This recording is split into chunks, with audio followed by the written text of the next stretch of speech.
Olá, meus queridos amigos, tudo bem com vocês? Sejam bem-vindos ao canal Fala Sério Pastor. Esse canal tem a proposta de trazer sempre respostas bíblicas aos seus questionamentos. Aqui nós falamos de Bíblia, de religião, nós falamos de assuntos polêmicos, mas acima de tudo, nós falamos sobre Deus e sobre a sua pessoa e sobre o desejo dele para a sua vida.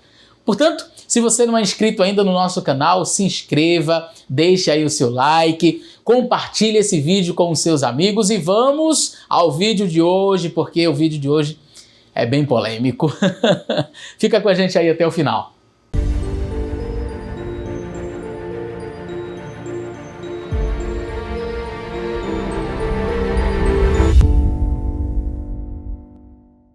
Muito bem, nessa semana circulou um vídeo aí nas redes sociais, eu recebi de vários grupos e algumas pessoas me pediram, pastor, fala a respeito desse vídeo, comenta um pouquinho sobre esse vídeo aí. Eu confesso que fiquei surpreso diante do conteúdo do vídeo. E antes que você já diga assim, mas você pegou o vídeo fora do contexto, eu quero dizer para você que eu assisti o vídeo, eu acompanhei toda a mensagem, eu assisti tudo, mas deixa eu dizer uma coisa para você, os fins não justificam os meios. Conclusões equivocadas não são justificadas a partir de um contexto. Você pode pintar o melhor contexto do mundo, se você chegou a uma conclusão errada, a conclusão errada sempre será errada, independentemente do contexto do vídeo. Então, a conclusão do vídeo, um trecho do vídeo que foi aí circulado pela internet, é uma conclusão errada, foi uma conclusão equivocada. Eu quero trazer isso de maneira respeitosa, naturalmente, num bom tom, falando de maneira a que não venhamos a ferir ninguém, mas como pastor, eu quero me levantar para dizer: não concordo com este posicionamento. E eu sei que há muitos evangélicos, há muitos outros pastores também de várias denominações que não concordam com a fala, com o vídeo que foi circulado aí pela internet, tá bom? Então, se você, como eu, não concorda, compartilhe aí, deixe o seu like nesse vídeo. Eu sei que muita gente precisa ouvir acerca do que a gente vai apresentar. Bom, sem mais demoras, vamos à análise do vídeo de hoje. É um vídeo do pastor Ed René, um vídeo que foi realmente bastante comentado aí nos últimos dias. Então eu vou soltar pequenos trechos e aí a gente vai fazendo comentários em cima desses trechos desse vídeo, tá bem? Vamos lá? Eu leio essa carta de Paulo a Filemon e eu penso da seguinte maneira: essa carta ela é insuficiente para mim. Talvez esse é o grande desafio da igreja contemporânea, olhar a Bíblia como um livro insuficiente. Sério? Vou repetir. Olhar a Bíblia como um livro insuficiente. A Bíblia não é um livro insuficiente. A Bíblia é um livro suficiente por demais. Talvez a minha cosmovisão, talvez a lente que eu esteja usando para interpretar a Bíblia é que seja insuficiente. Bom, no decorrer do vídeo, eu vou cortar alguns trechos para não ficar muito longo, mas o pastor ele vai mencionar que a insuficiência da Bíblia se dá por questões que não são aplicáveis hoje. E eu vou discorrer um pouco mais sobre isso, mas ele chega a citar, por exemplo, a questão do estupro e da mulher. Eu acho que eu vou fazer um vídeo posteriormente só sobre este assunto, porque eu acho que só este assunto já dá um vídeo aqui no canal. Mas há que se entender alguns aspectos muito importantes da Bíblia. A gente precisa considerar a hermenêutica, a gente precisa considerar a exegese, a gente precisa considerar a tolerância e a paciência divina. Parece que todos esses elementos eles são descartados. E aí, quando a gente pega a Bíblia com a ótica contemporânea, moderna, a gente vê alguns textos da Bíblia e diz assim, não, isso aqui tem que descartar. Será que é isso mesmo? Vamos continuar vendo trechos do vídeo e eu vou me aprofundar um pouco mais nesses elementos que eu mencionei, hermenêutica, exegese, enfim, estes elementos que mencionei para vocês. Vamos continuar um pouquinho mais vendo o vídeo. É nesse sentido que eu estou dizendo que a Bíblia é um livro insuficiente. A ética bíblica reflete uma estrutura de sociedade daquele tempo, daquele mundo, daquela época.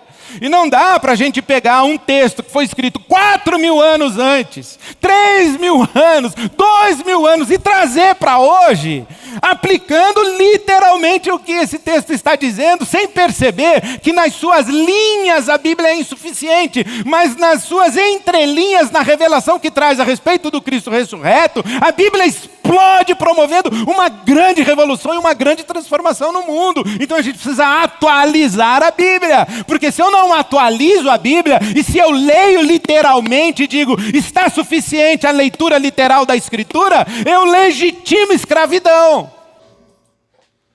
Bom, aqui tem um monte de coisa que dá pra gente comentar, mas vamos lá, vamos por partes, não é? Vamos por partes. Primeiro, eu gostaria de citar uma frase de Lutero, uma frase muito interessante de Lutero, na verdade uma frase atribuída a Lutero, e diz mais ou menos o seguinte: a Bíblia ela não é antiga, a Bíblia ela não é moderna, a Bíblia ela é eterna. Ela não é nem antiga e nem moderna, ela é eterna. Como eu mencionei há pouco, aquilo que a gente precisa é usar as ferramentas corretas quando nós vamos à Bíblia. Ora, se eu vou estudar um livro que tem 4.000 anos de existência, eu não posso simplesmente pegar a minha lente moderna, a minha lente contemporânea, a minha lente atual, quem sabe a minha lente ideológica, a minha lente feminista, a minha cosmovisão de direita ou de esquerda, seja lá qual for, e olhar a Bíblia com estas lentes e dizer, puxa, a Bíblia é um livro que precisa ser atualizado. Sabe, eu não quero ser irônico de maneira nenhuma, como eu falei, eu quero trazer sempre uma resposta num tom respeitoso, mas parece que a tecnologia nos envolveu de tal maneira que a gente acorda, olha para um celular e vê lá, olha, atualização de software. Ah, ok, vamos atualizar aqui o celular, ele tem uma versão mais nova, aí a gente vai abrir um aplicativo, tem lá, esse aplicativo precisa de atualização e você atualiza, e aí você com esses mesmos óculos pega a Bíblia e olha e lê e diz, não, o negócio está equivocado aqui, vamos atualizar a Bíblia não é um aplicativo. A Bíblia não precisa ser atualizada. Quem precisa atualizar sou eu. Quem precisa mudar a maneira de ler a Bíblia sou eu. E se você ler a Bíblia tal como ela é, você não vai legitimar a escravidão coisíssima nenhuma. Quando nós pegamos um texto fora do seu contexto, nós fazemos dele um pretexto.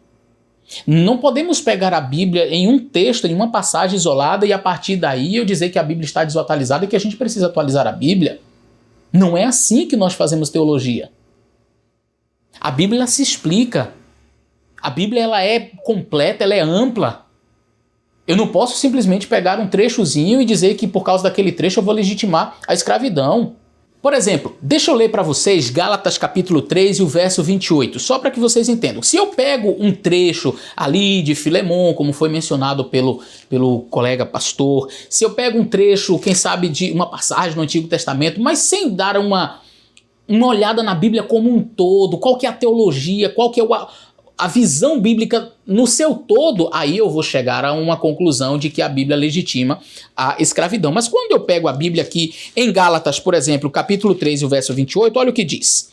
Verso 27 e verso 28. Porque todos quantos fostes batizados em Cristo, já vos revestistes de Cristo. Então, eu estou revestido de Cristo. E o que uma pessoa revestida de Cristo, o que ela tem, como ela se comporta, como ela é, quais são os padrões? Vamos ver o que Paulo diz. E verso 28, e nisto não há nem judeu e nem grego, nem escravo e nem livre, nem macho nem fêmea, porque todos vós sois um em Cristo. E se sois de Cristo, então sois descendência de Abraão e herdeiros conforme a promessa. Não há nem escravo nem livre. A Bíblia legitima a escravidão? Não, mas se eu pegar um trecho isolado da Bíblia, eu vou legitimar a escravidão. É porque essa não é a maneira correta de se fazer exegese. É porque essa não é a maneira correta de se fazer hermenêutica. Eu tive um professor na faculdade de teologia que dizia o seguinte: você consegue provar qualquer heresia, basta você tirar um texto fora do seu contexto. Eu quero indicar um livro, esse livro aqui, olha, A Espiral Hermenêutica. É um livro do Grant Osborne. Eu fiz a leitura desse livro enquanto nós fazíamos o mestrado na área de teologia. E esse é um livro muito interessante. Não vou dizer para você que eu concordo com tudo que está escrito aqui, mas tem uma parte que eu gostei muito, eu acho que é muito interessante e bem propícia a este momento. O texto diz o seguinte: todo leitor ele traz consigo um conjunto de preconceitos, isto é, crenças e ideias que compõem a herança de seus antecedentes e da comunidade que lhe serve de paradigma. Então ninguém vai para o texto isento de conceitos prévios. Raramente lemos a Bíblia em busca da verdade. O que mais acontece é que queremos harmonizá-la com o nosso sistema de crenças e ver seu significado sob a perspectiva de nosso sistema teológico pré-concebido. Interessante. Aí ele vai dizer o seguinte: mas isso não é de todo ruim. Você olhar a Bíblia tendo já conceitos, tendo uma carga, né, antecedente, não é de todo ruim. Nossos pré-conhecimentos são nossos amigos, não nossos inimigos. Eles fornecem um conjunto de dados com os quais podemos construir sentido do que lemos. Por esse ângulo, somos todos intérpretes do tipo resposta do leitor. O problema é que nosso pré-conhecimento facilmente se transforma em preconceito. Um conjunto de dados a priori que colocam uma forma sobre a Bíblia e obrigam-na a se moldar a noções pré-concebidas. Aqui está o problema. É quando eu pego todos os meus conhecimentos prévios, os meus pré-conceitos, e quero forçar a Bíblia a dizer aquilo que ela não está dizendo. E continua. Até certo grau, precisamos colocar essas ideias entre parênteses e permitir que o texto aprofunde ou às vezes desafie, até mude essas ideias previamente estabelecidas. Na condição de leitores, precisamos nos colocar diante do texto e permitir que ele se dirija a nós, em vez de ficar por trás dele, forçando-o aí aonde queremos. E ele conclui dizendo assim: as ideias e o repertório do leitor são importantes no estudo das verdades bíblicas, o que deve, porém, ser usado para estudar o significado e não para criar algum significado que não esteja no texto. Então, quando eu digo que a Bíblia precisa ser atualizada, na verdade eu estou usando os meus pré-conceitos, os meus conceitos prévios, eu estou partindo da minha premissa, da minha cosmovisão, forçando a Bíblia a dizer alguma coisa, ou adequar-se ao meu conhecimento, adequar-se à minha ideia, e não permitindo que ela mesma se explique, que ela mesma fale. Se você fizer uma análise da Bíblia como um todo, você vai perceber que Martinho Lutero acertou em cheio. A Bíblia ela não é nem antiga e nem moderna, ela é eterna. Então eu pegar situações específicas no Antigo Testamento, aplicações locais, situações de tolerância divina, e dizer que a Bíblia precisa então ser atualizada, não reflete uma teologia coerente. Não reflete uma teologia coerente. Quando nós utilizamos estes métodos corretos para interpretar a Bíblia, nós vamos perceber aquilo que tem a sua aplicação local, aquilo que reflete a tolerância divina, a paciência de Deus, o contexto da época, e a gente vai entender aquilo que é princípio universal, que ultrapassa todos os tempos, culturas, geografia, tudo. Mas para isso, eu tenho que usar as ferramentas corretas. Eu não posso simplesmente olhar a Bíblia com os meus olhos. Nós vamos continuar assistindo um pouco mais do vídeo e aí a gente vai comentar um pouco mais. Da mesma forma que tem gente ainda hoje legitimando o machismo, dizendo que o marido é o cabeça da mulher e a mulher tem que ser submissa. E não leu direito a Escritura, não atualizou a Escritura. Bom, eu já falei sobre isso daqui, né? Eu vou até deixar no cardzinho aí em cima para que você possa ver um vídeo sobre este assunto, mas o problema não está no que a Bíblia diz. O problema não está em que o marido é o cabeça da mulher. Isso é bíblico. Eu não tenho que atualizar a Bíblia, eu não tenho que atualizar este conceito. Este conceito é bíblico. O problema não está no que está na Bíblia, o problema está em quem está lendo a Bíblia. Então, quando a pessoa lê que o marido é o cabeça da mulher e agora ele entende que isso aqui é machismo, ele entende que isso aqui é um problema, então o problema está com ele, não está com a Bíblia. Porque quando você vai à Bíblia em Efésios, fala, vós, mulheres, sujeitai-vos aos vossos maridos como ao Senhor. Diz, puxa vida, então, tá vendo aí, pastor? Machismo, só que esquece do verso 21. Eu estava lendo Efésios 5, 22. Mas qual é a premissa básica de Paulo? Como é que ele começa o seu texto? Paulo começa no verso 21 dizendo assim, sujeitando-vos uns aos outros no temor de Deus. É uma sujeição mútua, é uma sujeição de todos. Todos. Então, o princípio que Paulo estabelece, que a Bíblia estabelece, é um princípio de sujeição mútua.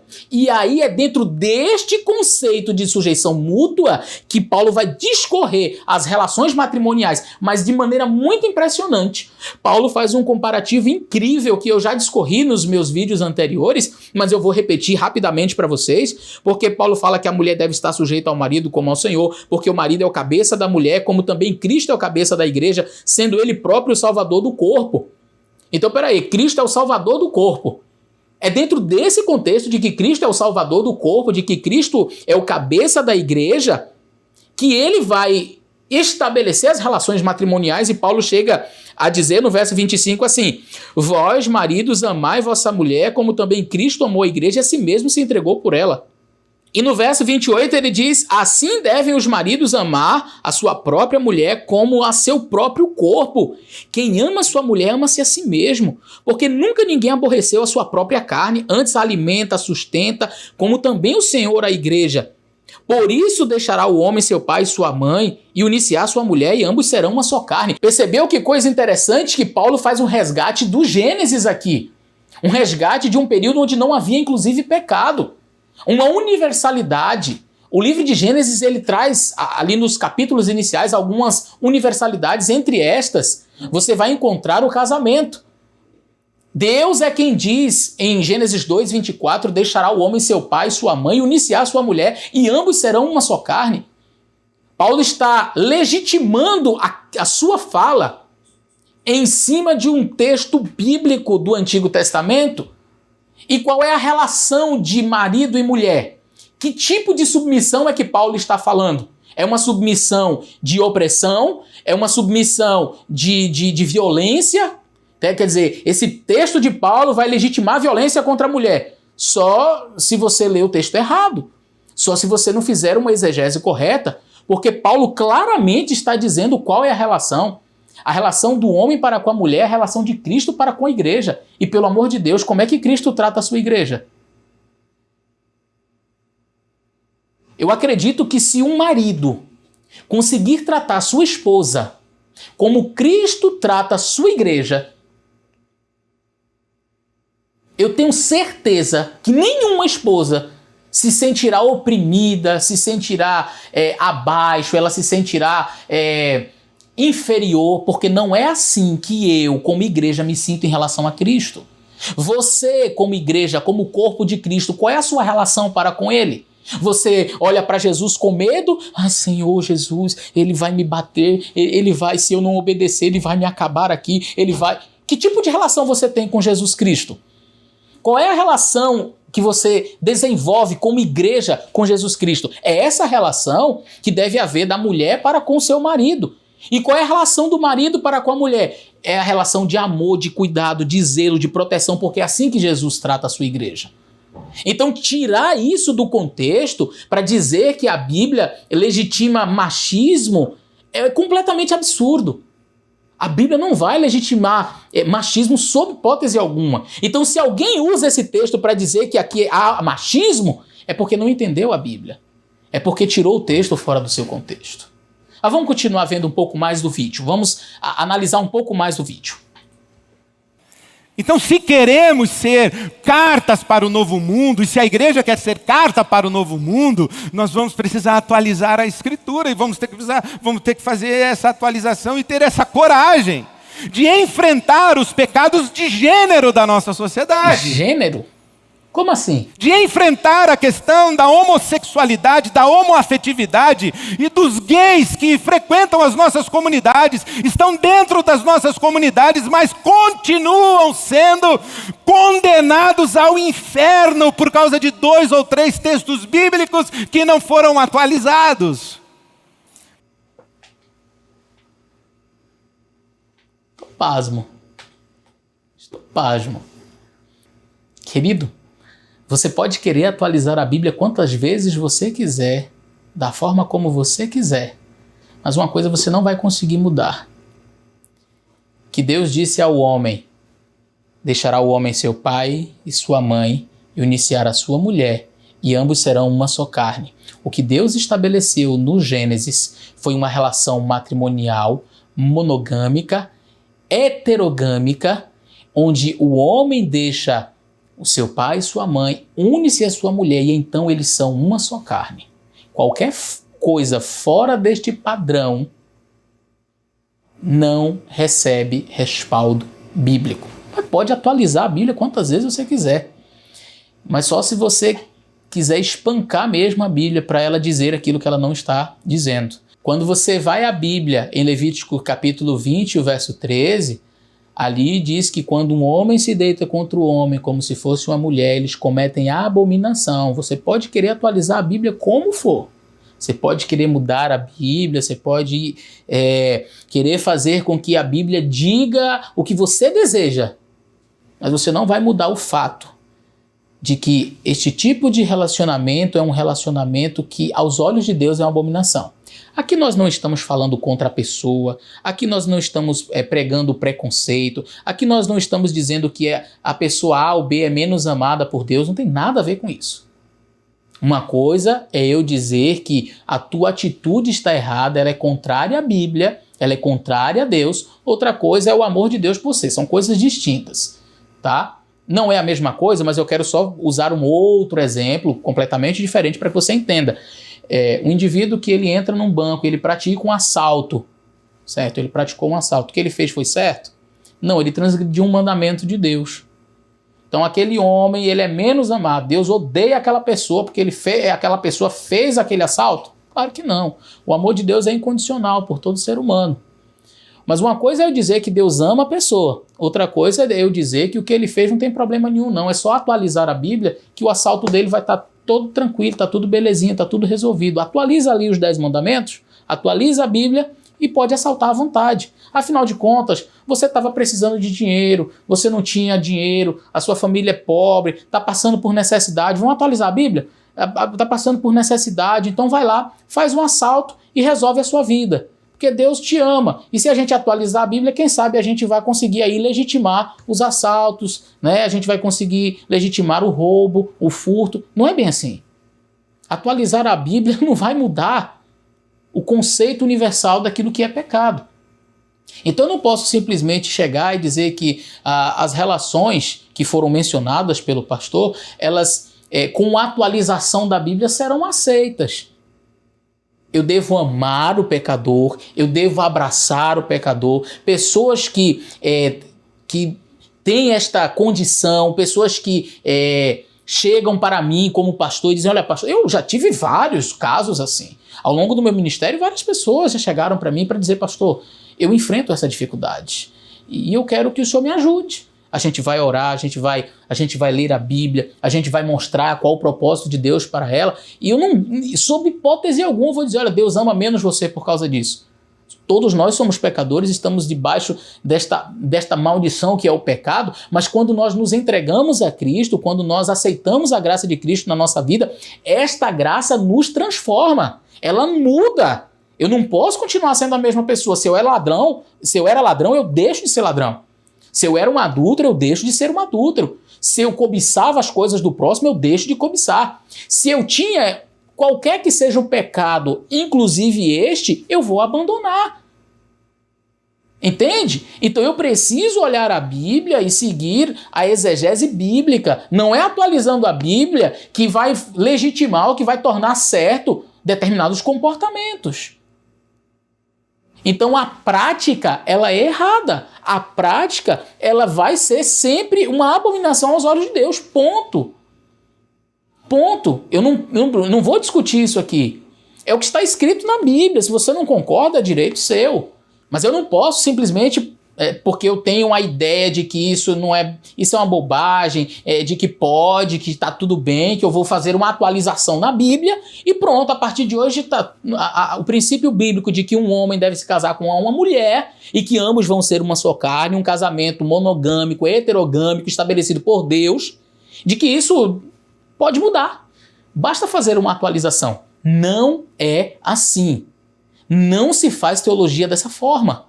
Precisamos ser honestos, precisamos ser bíblicos, precisamos respeitar a Bíblia. Isto é uma afronta ao texto sagrado. Com todo respeito, isto é uma afronta ao texto sagrado.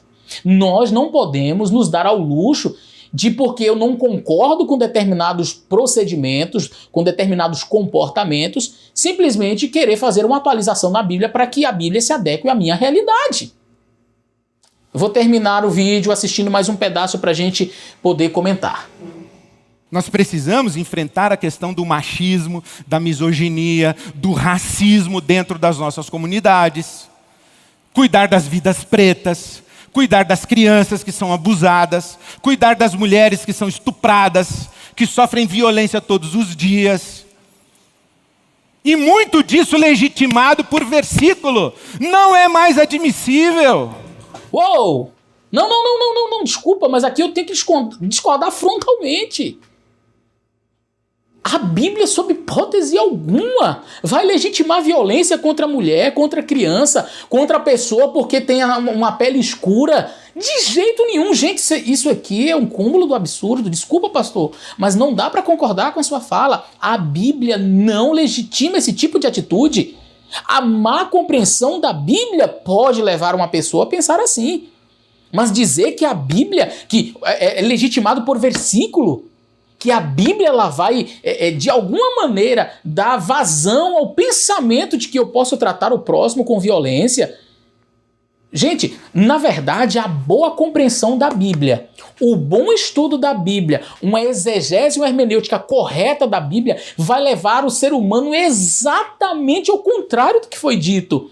Você não precisa de nenhuma ideologia moderna para interpretar a Bíblia, para combater os problemas sociais. Você pode defender a pessoa preta, você pode defender os direitos da criança, você pode falar contra o abuso, contra a mulher, contra a criança. Sabe, tá me parecendo a história daquele indivíduo que estava preocupado, sem saber o que fazer, e ele diz, puxa, o que Deus tem para minha vida? Eu estou quase a ponto de me matar, mas deixa eu ver aqui o que Deus quer dizer para mim. Ele abre a Bíblia assim aleatoriamente, coloca o dedo lá, e quando ele lê, Judas, levantando-se, enforcou-se. Nossa. Não.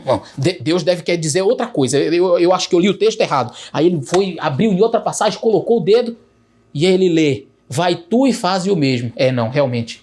Deus quer que eu me enforque. Deixa eu ir lá me matar. Pelo amor de Deus. Somos irresponsáveis de tratar a Bíblia assim. Pegando um texto aqui, pegando outro texto ali, para dizer que a Bíblia vai...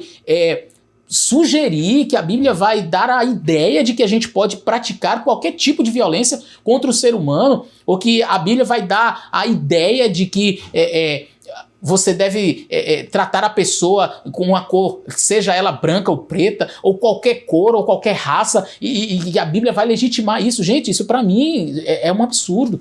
Eu não posso concordar com isso. A Bíblia não me dá esse direito. Agora, se você faz uma exegese equivocada da Bíblia, se você não conhecer a Bíblia profundamente, se você quer pegar trechos isolados da Bíblia para legitimar as suas ações infames, machistas, misóginas, feministas, se você quer usar a Bíblia para pregar o racismo, para pregar qualquer coisa, você vai conseguir. Como disse o meu professor, basta tirar um texto do seu contexto. Mas o cristão responsável, independentemente de religião, ele vai usar a Bíblia de maneira correta. E ele nunca chegará a estas conclusões. Usando a Bíblia, não. Ele pode chegar a outra. A estas, jamais. Vamos terminar o vídeo. Não é mais admissível fazer a transposição literal da Bíblia Sagrada de 2000 anos para cá. Não é mais possível. O mundo mudou. Não é possível ler a Bíblia como se nós não tivéssemos 2000 anos de civilização humana, 2000 anos de Espírito Santo iluminando a igreja. Não é possível.